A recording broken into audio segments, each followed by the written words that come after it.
आपकी शादी होने वाली है, आप ब्राइड टू बी हो और आप सोचते हो कि कैसे सेलिब्रिटी ब्राइडल ग्लो आप अचीव कर सकते हो, कैसे सेलिब्रिटीज अपनी वेडिंग पे इतना ग्लो करते हैं, क्या स्किन केयर आपको यूज करना चाहिए, कैसे आपने स्किन केयर स्टार्ट करना है, क्या चेंजेस लेके आने हैं, कौन सी ट्रीटमेंट्स आपको करानी चाहिए, कौन से फेशियल्स आपके लिए अच्छे रहेंगे, क्या डाइट होनी चाहिए, क्या लाइफस्टाइल चेंजेस होने चाहिए। अगर आप इन सब चीजों के बारे में कंफ्यूज्ड हो तो आप स्ट्रेस मत लो। इस वीडियो में मैं बताऊंगी अल्टीमेट ब्राइडल ग्लो के लिए स्किन केयर। आइए देखते हैं। इस वीडियो में हम डिस्कस करेंगे कि 6 मंथ्स बिफोर वेडिंग आपका क्या रूटीन होना चाहिए, क्या स्किन केयर आपको यूज करनी है और नेक, बॉडी, आर्म्स, बैक, इन सबको आपने कैसे इंप्रूव करना है, स्पेशली टैनिंग को कैसे रिड्यूस करना है। 3 मंथ्स वेडिंग से पहले आपका क्या स्किन केयर रूटीन होना चाहिए, 1 मंथ बिफोर वेडिंग के क्या स्किन केयर रूटीन होना चाहिए, कौन सी ट्रीटमेंट्स आपको करानी चाहिए और डाइट और लाइफस्टाइल में ऐसे क्या चेंजेस करने चाहिए। ये सारे टाइम स्टैम्प्स मैंने डिस्क्रिप्शन बॉक्स में मेंशन किए हैं। हाय, मैं जोली स्किन क्लिनिक से डर्मेटोलॉजिस्ट डॉक्टर निरुपमा। मैं इस चैनल पे स्किन और हेयर से रिलेटेड वीडियोस बनाती हूँ। अगर आपको ऐसे वीडियोस अच्छे लगते हैं तो आप हमारे चैनल को सब्सक्राइब कर सकते हैं और इंस्टाग्राम पे भी फॉलो कर सकते हैं। तो अब हम डिस्कस करते हैं कि आपका स्किन केयर रूटीन होना चाहिए 6 मंथ्स आपकी वेडिंग डेट से पहले। तो सबसे पहले आपने करना है क्लेंजिंग। क्लेंजिंग आपको करनी है अपनी डर्ट, डस्ट, मेकअप और ऑयल को रिमूव करने के लिए। सेकेंड है सेरम। आपको ये यूज करना है ताकि आपकी स्किन और ज्यादा ब्राइटर हो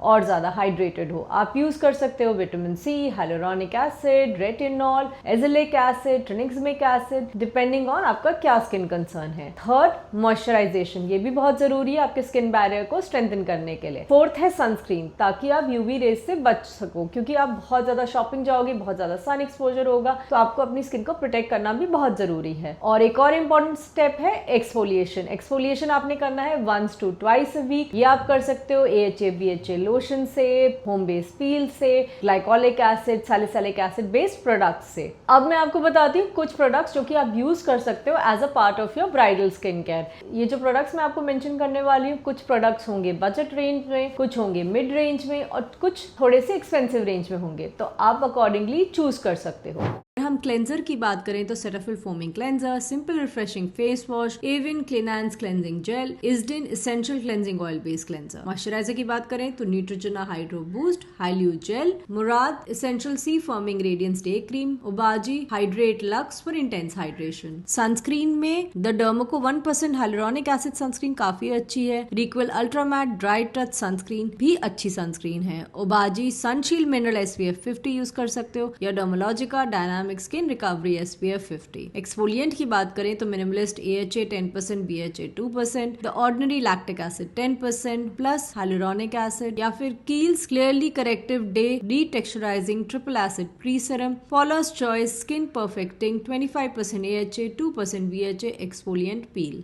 तो ये प्रोडक्ट्स आप यूज कर सकते हो, बट क्या इंपॉर्टेंट है ज्यादा, इन्हें कंसिस्टेंटली यूज करना, रेगुलरली यूज करना, ताकि आपको उनका बेनिफिट मिल सके। इतनी जल्दी रिजल्ट नहीं आएगा, थोड़ा टाइम लगता है स्किन को इंप्रूव होने में। अब हम बात करते हैं, जैसे आप ब्राइडल आउटफिट्स पहनते हो तो आपकी नेक, आपका बैक, आपके आर्म्स भी एक्सपोज्ड होते हैं, तो इन एरिया में कई बार टैन हो सकता है, तो इस एरिया की भी केयर करनी बहुत जरूरी है। अब मैं एक रूटीन बताती हूँ, प्रोडक्ट्स बताती हूँ जो कि आप यूज कर सकते हो इस एरिया का टैन रिड्यूस करने में, ओवरऑल इन एरियाज को और ज्यादा ब्राइटर और बेटर बनाने में। आपने डेली क्लेंस करना है इस एरिया को, आप शावर जेल यूज कर सकते हो, एक्सफोलिएंट्स यूज कर सकते हो। कुछ प्रोडक्ट्स जो मैं रिकमेंड करती हूँ वो है, अगर हम बॉडी वॉशेस की बात करें तो Dove glow recharge exfoliating serum body wash अच्छा रहेगा, नहीं तो Be Bodywise 1% salicylic acid body wash. आपने इसके बाद स्किन पे मॉइस्चराइजर लगाना है ताकि आपकी स्किन और ज्यादा सॉफ्ट और सपल हो। कुछ प्रोडक्ट्स जो मैं रिकमेंड करती हूँ वो है CeraVe moisturising body lotion, WishCare AHA BHA body lotion जो हल्का से एक्सफोलिएट भी करेगा स्किन को। एक और बहुत इंपॉर्टेंट स्टेप है सनस्क्रीन लगाना, सन प्रोटेक्शन करना, क्योंकि आप बहुत ज्यादा शॉपिंग के लिए जाओगे, एक्सपोजर ज्यादा होगा सन से, तो आपने अपने आर्म्स को, बैक को, नेक को प्रोटेक्ट जरूर करना चाहिए। इसके लिए आप बॉडी सनस्क्रीन अप्लाई कर सकते हो। कुछ प्रोडक्ट्स जो मैं रिकमेंड करती हूँ एज बॉडी सनस्क्रीन वो हैं wish care sunscreen body lotion SPF 50 use कर सकते हो आप, या फिर सन क्रॉस लोशन यूज कर सकते हो। अब मैं आपको ट्रीटमेंट प्रोडक्ट्स के बारे में बताती हूँ जो कि आप नेक, आर्म्स और बैक पे यूज कर सकते हो। अगर आपको एक्ने है बैक पे या फिर आर्म्स पे तो आप रेटिनॉइड बेस्ड प्रोडक्ट्स यूज कर सकते हो। ये यूजुअली प्रिस्क्रिप्शन बेस्ड प्रोडक्ट्स होते हैं। कुछ स्प्रेज भी आते हैं जो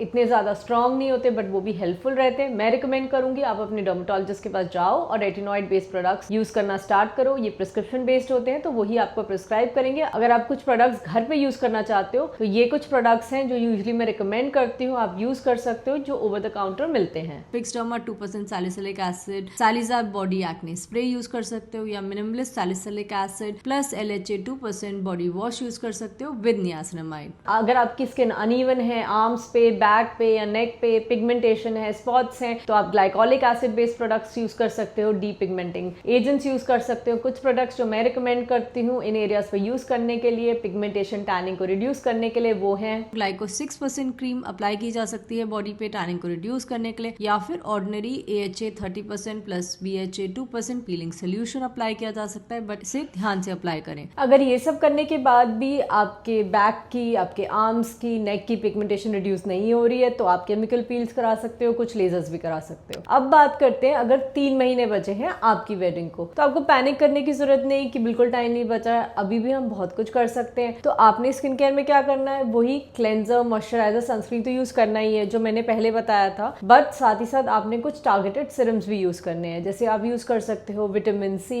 azelaic acid, tranexamic acid, kojic acid, hyaluronic acid, niacinamide, ये सब हेल्प करेंगे इवन टोन को इम्प्रूव करने में, कुछ हेल्प करेंगे हमारे स्किन की हाइड्रेशन को इम्प्रूव करने में, जिससे कि आपकी स्किन और ज्यादा ग्लो करे। मैंने इन सारे सिरम्स के बारे में इंडिविजुअल वीडियोस बनाए हैं, इसी चैनल पे आप देख सकते हो, कुछ को मैं यहीं पे लिंक कर रही हूँ। वहां पे मैंने प्रोडक्ट रिकमेंडेशंस भी दी हैं। यहाँ पे भी मैं कुछ प्रोडक्ट्स, कुछ सिरम्स टैग कर रही हूँ जो आप यूज कर सकते हो अपनी वेडिंग से पहले स्किन को और ज्यादा इंप्रूव करने के लिए। कुछ टारगेटेड सिरम्स जो कि आप यूज कर सकते हो वो है La Roche Posay Mela B3 serum, Eucerin anti pigment dual serum, beauty of Joseon glow serum, Lakme perfect radiance serum with 15% niacinamide, resorcinol pro retinol complex, Dermalogica biolumin C serum brightening. But एक चीज का ध्यान देना जरूरी है, अगर बहुत ज्यादा पिगमेंटेशन है, बहुत ज्यादा एक्ने है, बहुत ज्यादा अनइवन स्किन टोन है, तो कई बार स्किन केयर भी हेल्प नहीं करेगा। उस टाइम पे आपको चाहिए रहेंगी कुछ स्किन ट्रीटमेंट्स जो कि क्लिनिक बेस्ड हो, जो और जल्दी इंप्रूवमेंट ला सके। जैसे कि अगर आपको ग्लो चाहिए और ज्यादा तो आप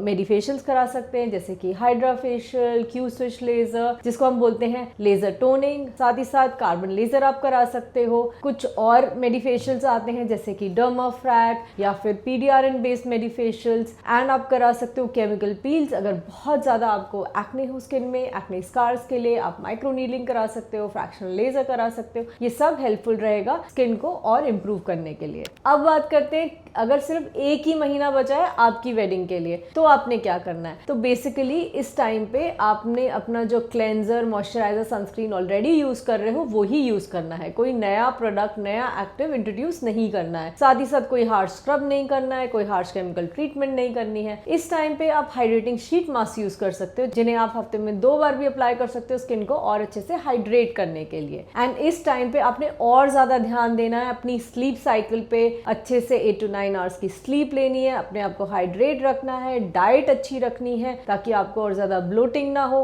अगर हम थ्रेडिंग, वैक्सिंग इन सब की बात करें तो आपने एटलीस्ट 1 हफ्ते से 10 दिन पहले करा लेना है सब कुछ, कि अगर कोई इरिटेशन हो जाए स्किन में वो कंट्रोल कर सके, हम बेटर कर सके। एक और बहुत इंपॉर्टेंट बात बैक की वैक्सिंग के बारे में, तो आपने ये अवॉइड करना है, क्योंकि कई बार क्या होता है कि आप जैसे बैक की वैक्सिंग कराते हो उसके बाद 10 to 15 डेज के बाद बहुत ज्यादा एक्ने हो जाते हैं बैक पे, कई बार अपर आर्म्स पे भी। तो अब ये एरिया बल्कि ब्लीच करा सकते हो। अब हम बात करते हैं कौन सी स्किन ट्रीटमेंट्स आप कर सकते हो अगर आपकी वेडिंग आने वाली है। तो जैसे मैंने आपको बताया आप मेडिफेशियल्स करा सकते हो, जैसे हाइड्रा फेशियल, ग्लो फेशियल, साथ ही साथ आप करा सकते हो डर्माफ्रैट जिसमें इन्फ्यूज होते हैं कुछ सेरम्स। आप करा सकते हो laser toning Q switch laser के साथ, इवन कार्बन लेजर ट्रीटमेंट करा सकते हो। PDRN बेस्ड आप फेशियल्स करा सकते हो स्किन को और ज्यादा बेटर करने के लिए। स्किन बूस्टर्स भी काफी अच्छे होते हैं स्किन को हाइड्रेट करने के लिए और स्किन को प्लम्प बनाने के लिए, ताकि आपकी स्किन और ज्यादा ग्लो करे और ज्यादा हाइड्रेटेड रहे आपके वेडिंग डे के लिए। एंड अगर आपको अंडर आई की प्रॉब्लम है तो भी स्किन बूस्टर्स किए जा सकते हैं अंडर आई एरिया में। साथ ही साथ डर्मल फिलर करा सकते हो ताकि जो अंडर आई के नीचे गड्ढा है, डार्क सर्कल्स है, वो थोड़े कम दिखाई दें। एंड आप करा सकते हो लेजर हेयर रिडक्शन अपने वेडिंग डे से काफी पहले, जैसे कि 6 मंथ्स पहले या उससे पहले आप स्टार्ट कर सकते हो, ताकि धीरे धीरे जो हेयर है वो रिड्यूस हो। अगर आपके चिन पे हेयर है तो भी आप करा सकते हो लेजर हेयर रिडक्शन, उस एरिया के हेयर को रिड्यूस करने के लिए। बैक की बात करें तो केमिकल पील्स करा सकते हो, आप लेजर करा सकते हो उस एरिया को बेटर करने के लिए। कई बार ब्राइड्स को होता है कि हमारी चिन और अच्छी लगे, हमारी जॉ लाइन और अच्छी लगे, इसके लिए आप हाइफू करा सकते हो। इवन आप लिफ्ट करा सकते हो फेस अपना डर्मल फिलर से, थ्रेड लिफ्ट से, जिससे कि आपका फेस और ज्यादा कॉन्टूर लगे। अगर कुछ लाइंस है फोरहेड पे उसके लिए आप बोटॉक्स करा सकते हो। अगर आपको एक्ने स्कार्स है माइक्रोनीडलिंग करा सकते हो, CO2 लेजर करा सकते हो। इवन स्किन बूस्टर्स काफी यूजफुल रहेंगे उस एरिया को हाइड्रेट करने के लिए एंड टेक्सचर को और इम्प्रूव करने के लिए। कई बार स्किन टोन को इम्प्रूव करने के लिए बहुत ज्यादा डीप पील्स भी हम रिकमेंड करते हैं वेडिंग से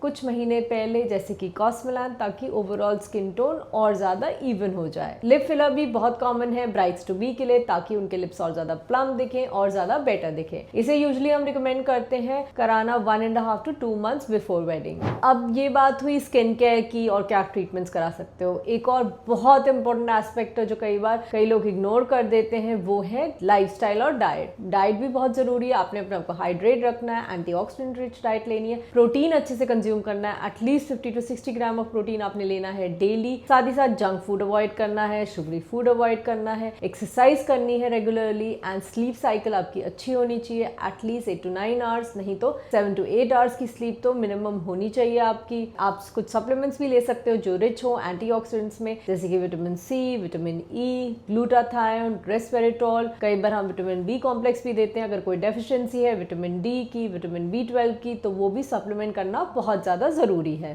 तो आई होप आपको ये वीडियो अच्छा लगा और आपको समझ आया हो कि आपको क्या करना है। अगर आप ब्राइड टू बी हो या आपकी कोई फ्रेंड है जिसकी शादी होने वाली है, उसे ये वीडियो जरूर सेंड करिएगा, ताकि उन्हें भी पता चल सके कि उन्हें क्या करना है और कितने टाइम पे क्या स्टार्ट करना है। Thank you for watching.